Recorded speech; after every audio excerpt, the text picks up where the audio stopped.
Good morning, dear students. I am Nidhi, your English teacher. Just few seconds before, you had seen a clock doing tick, tick, tick, tick, and beside that clock, a word tense was written. Don't get tense, dear students. ये वो वाला tense नहीं है जो अक्सर हमें हो जाता है. I mean, it's not about getting tensed या यूँ कहें कि टेंशन में आ जाना जो कि हम अक्सर आ जाते हैं एग्जाम के टाइम पर, रिजल्ट के टाइम पर and so on. Here we are talking about tense, that is whatever actions which take place with time. So to begin with the types of tense, we will start from persons. Actually we have three types of persons, that is first person, second person and third person. अब हमें ये पढ़ना इसलिए ज़रूरी है क्योंकि इनके ही through हम लोगों को वर्ब की फॉर्म्स के बारे में जानकारी मिल पाती है. Like we use verbs first form plus s or es with the third person in singular. They is also a third person, but we use verbs normal form, that is verb without s or es. Likewise with I or we and also you. We don't use s or es with the verb. The same way, where we use other helping verbs, you will get to know at the end of this video. Now we are going to study about different types of tenses, that is past tense, present tense and future tense, which are further divided into continuous tense, perfect tense and perfect continuous tense. शुरुआत होती है past indefinite, present indefinite और future indefinite tense से. ये tense हमें समय के बारे में बताते हैं, यानी कि क्या हुआ था, क्या हुआ है और क्या होने वाला है. कंटिन्यूस टेंस अगला टेंस होता है जो कि हमें बताता है कि कोई भी काम जो है वो निरंतर चलता जा रहा है. परफेक्ट टेंस हमें बताता है कि कोई भी काम शुरू हुआ और उसके आखिरी पॉइंट तक पहुंच गया, that means it started and got over. Perfect continuous tense हमें बताता है कि कोई भी काम एक पर्टिकुलर वक्त से चल रहा है. It was going on going on going on and at certain period of time the work got over, the work attend it's result. These are the examples given for different kinds of tenses, that is past, present and future. Now come let's start from our first tense, that is present indefinite tense, जिसे simple tense के नाम से भी जाना जाता है, simple present. इसकी पहचान क्या होती है? जब हम हिंदी में बात करते हैं तो शब्द के आखिर में ता, ते या ती आता है और हेल्पिंग वर्ड जो इसमें यूज़ किए जाते हैं वो होते हैं डू और डस. अब जब हम सेंटेंस बनाने के लिए आते हैं तो हर सेंटेंस को बनाने के लिए firstly we need the subject and then verb, that means the action which is performed by the subject and then object. Object is something on which the action has been performed. So when we make sentences we need to keep in mind about the subject, verb, its form and the object. Now we have basically 4 different kinds of sentences, that is affirmative sentence, negative sentence, interrogative sentence and negative interrogative sentence. वैसे तो sentences और भी कई प्रकार के होते हैं, but these are the main 4 sentences, types of sentences that we are going to use. Affirmative sentences generally क्या होते हैं? स्टेटमेंट्स होते हैं या डिक्लेरेशन होते हैं या फिर यूँ कहें कि कोई रिप्लाई होते हैं जो कि पॉजिटिव फॉर्म में होते हैं. Negative sentences generally consist of no, that means किसी भी सेंटेंस में नहीं का आना. Interrogative sentences gives questions and negative interrogative sentences give negative types of question, that is which includes. अब हमने सेंटेंस लिया है अफर्मेटिव में, he goes to the garden, यानी वह बाग में जाता है. जैसा कि हमने कहा था पहचान होती है ता, ते, ती. उसी का नेगेटिव हमने बनाया he does not go to the garden, वह बाग में नहीं जाता है. इंटरोगेटिव बनाया does he go to the garden, क्या वह गार्डन जाता है. और नेगेटिव इंटरोगेटिव, क्या वह गार्डन नहीं जाता है. अब इन सेंटेंसेस में गौर करने वाली बात यह है कि जब हमने यूज़ किया ही का तो हमने वर्ब के साथ एस या ई एस का यूज़ करना है. अब यहाँ पे हमने ई एस लगाया, उसका कारण क्या है? हमारे पास जितने भी वर्ब फॉर्म्स होते हैं वो एक्चुअली प्लूरल फॉर्म में होते हैं. तो क्योंकि ही एक सिंगुलर पर्सन है तो वर्ब को सिंगुलर बनाने के लिए हमने एस या ई एस का यूज़ किया. अब जब हमारे पास ही है तो हम बता रहे हैं एस और ई एस का यूज़ करना. अब आप डू की स्पेलिंग देखिए, दैट इज डी ओ. अब डू की स्पेलिंग के आगे ही हमने ई एस लगा दिया, that means again we made it a singular verb. तो इस तरह से जब भी हमारे पास थर्ड पर्सन आएगा तब हम हमेशा डू की जगह डस का यूज़ करेंगे. आई होप आपको प्रेजेंट इंडेफिनिट टेंस क्लियर होगा। अब हम चलते हैं प्रेजेंट कंटिन्यूस टेंस पे। दैट मीन्स जो चीज़ लगातार चलती जा रही है, यानी कि इसकी पहचान अगर हमको करना है तो रहा है, रही है और रहे हैं। क्योंकि प्रेजेंट है तो है का आना तो बनता है। अब उसके बाद आईएनजी फॉर्म को बताने के लिए हम हिंदी में बोलते हैं रहा, रही, रहे, या फिर ये कहा जाए कि रहा, रही, रहे बताने के लिए हम वर्ब के साथ आईएनजी फॉर्म का यूज़ करते हैं। Now let us move towards the sentence structure of present continuous tense.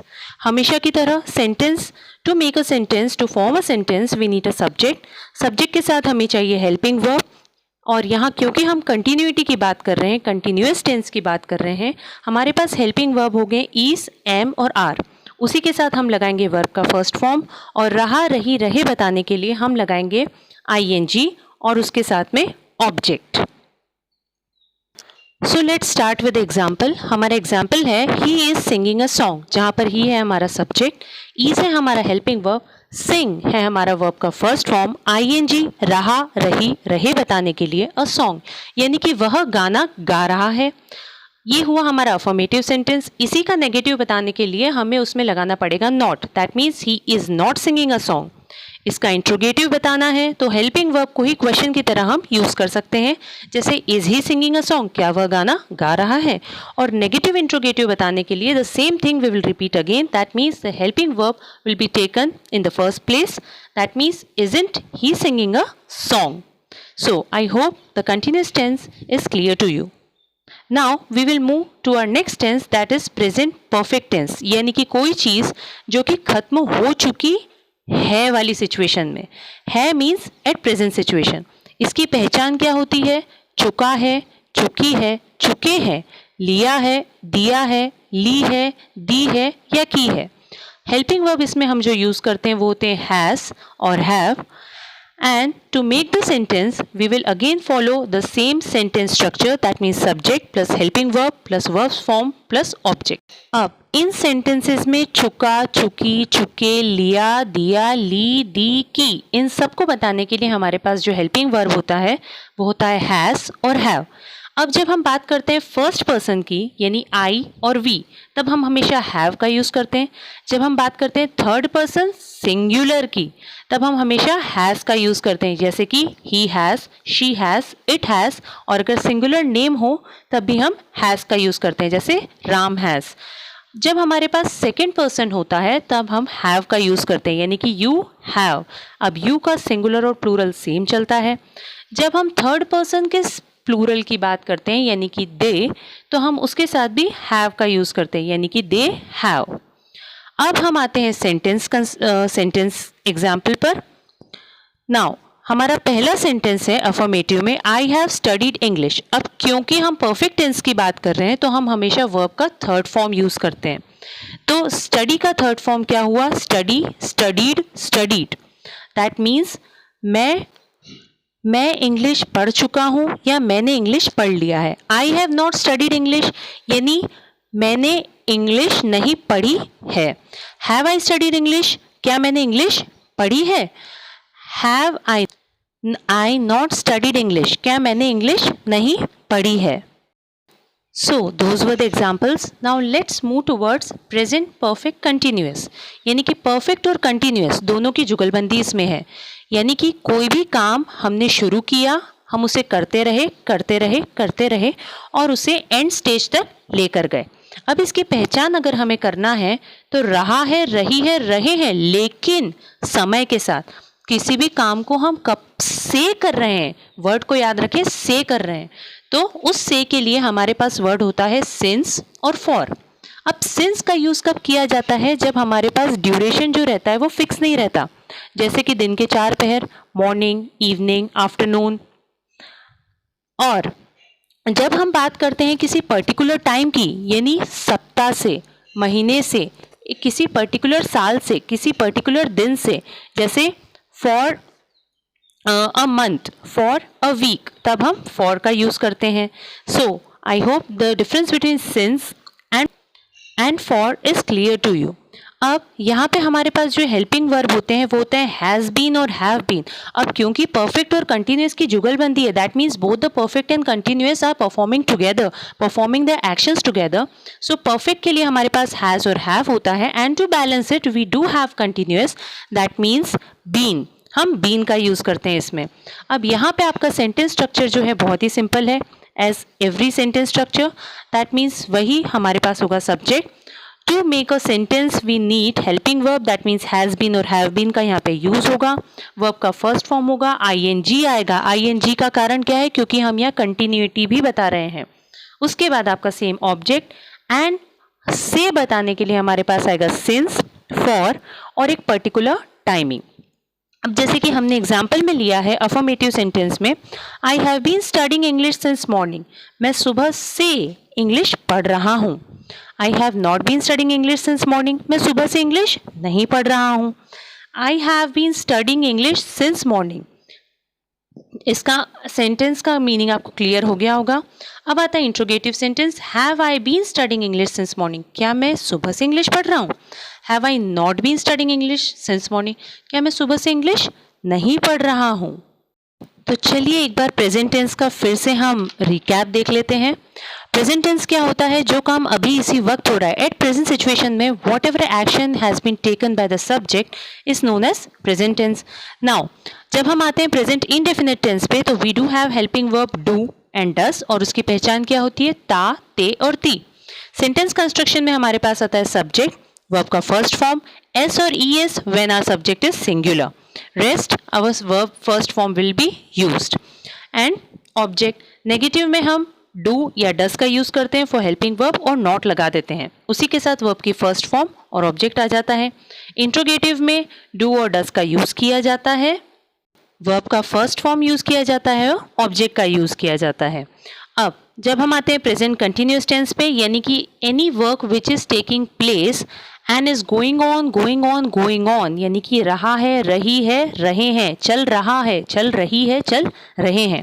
Helping verb used is is am are, is am are के साथ वर्ब का फर्स्ट फॉर्म और रहा, रही, रहे बताने के लिए हम आईएनजी का यूज करते हैं। Moving on to present perfect tense, यानी कोई काम खत्म हो चुका है, यानी कि इसकी पहचान क्या होती है? चुका, चुकी, चुके हैं, लिया है, दिया है, ली है, दी है या की है। हेल्पिंग वर्ब्स हमारे पास होते हैं हैज़ और हैव, और वर्ब का थर्ड फॉर्म यूज होता है।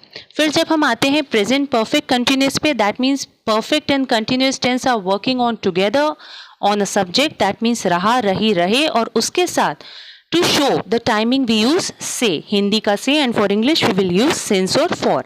Since is used when the timeline is not at all exact, and for is used when it is exact for a point of time. हमारा sentence structure वही होता है, we need a subject, helping verb, verb, object, and here we will use since and for and also the timing. Helping verb हमारे पास यहाँ पर है has been और have been, क्योंकि हमें रहा, रही, रहे बताना है और समय के साथ बताना है।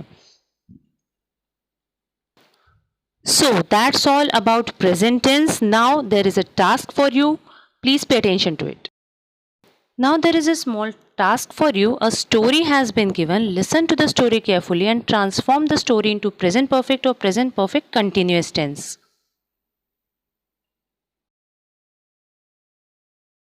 स्टोरी को ध्यान से सुनकर समझकर उसे प्रेजेंट परफेक्ट या प्रेजेंट परफेक्ट कंटिन्यूस टेंस में लिखें।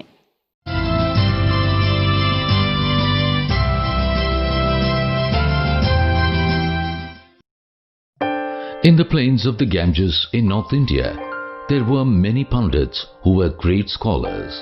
The plains being a highly fertile area, people came from the nearby places to do business. Many merchants came from the neighboring states to the city. The biggest merchant in the city was a person named Karan. He was a generous man. He had a friend by name Manu, whom he liked because of his simplicity. Manu was not rich, but he never used to bother about money. One day, Karan wanted to perform the annual rites for his mother, as his mother passed the year before. Manu, I wanted to perform a puja on the death anniversary of my mother. Karan, that's a good thing. You have to do it. You can call the Pandits. They will guide you correctly for the puja. Karan called the head Pandit of the city. Pandit, I have to do puja on my mother's anniversary. Can you arrange for it? Sir, I can do that well. But it is said that a dying person's soul is satisfied only if his or her last wish is fulfilled. What is your mother's last desire? My mother wanted to eat a mango. Then you must give 50 gold mangoes in 50 silver bowls, studded with single diamonds, to 50 Pandits. Only then your mother's soul will rest in peace. I can get the gold mangoes and diamond-studded silver bowls done immediately. But where will I go for 50 Pandits? Please do not worry. For the sake of your mother, I will ask them to come here next Wednesday. A grand function was arranged and Manu was also called for the function. Manu was surprised to see 50 Pandits for that function. Karan, what happened? So many Pandits are here. The head Pandit told that I have to give 50 golden mangoes to the Pandit as it was my mother's last desire. But your mother wanted only a real mango, not a golden mango, is it not? That's true, but I don't know. These Pandits say that a golden mango should be given. All right, let them do the puja.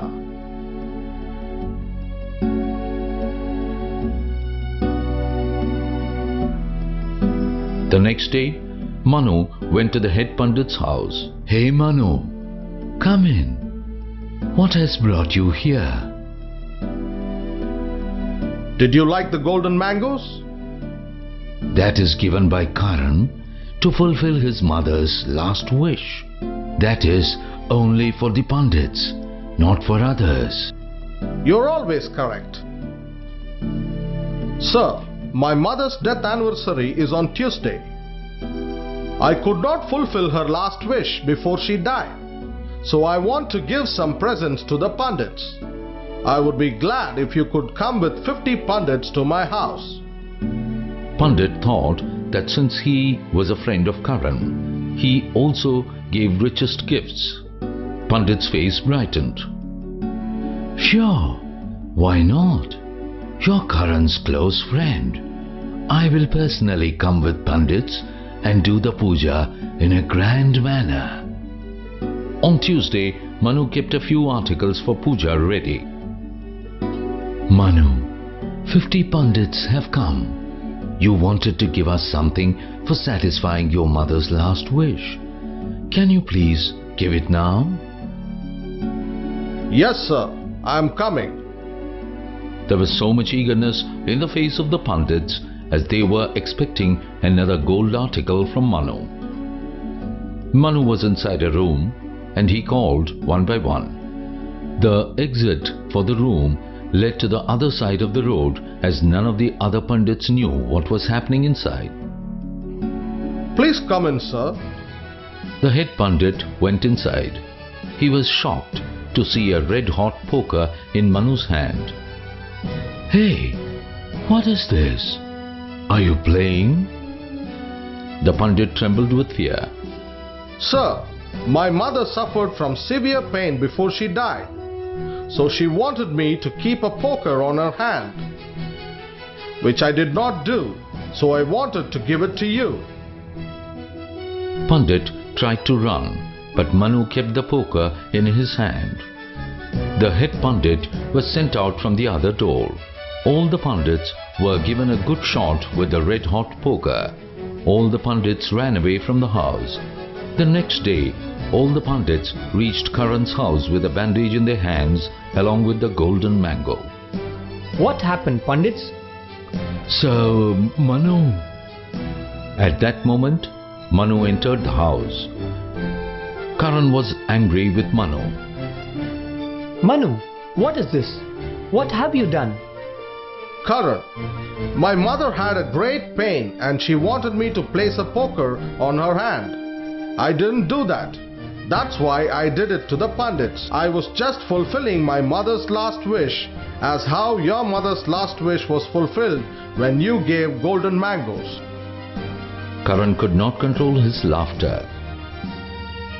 Karan was very happy to see how his friend had shown the greediness of the head Pandit. Sir, you can take these mangoes if you want. We will never do this again. Whatever I have given, I will not take it back. You can have it, but do not fool others when people believe and respect you for your knowledge. We are sorry. The Pandits left the place. Manu and Karan could not control their laughter for a long time.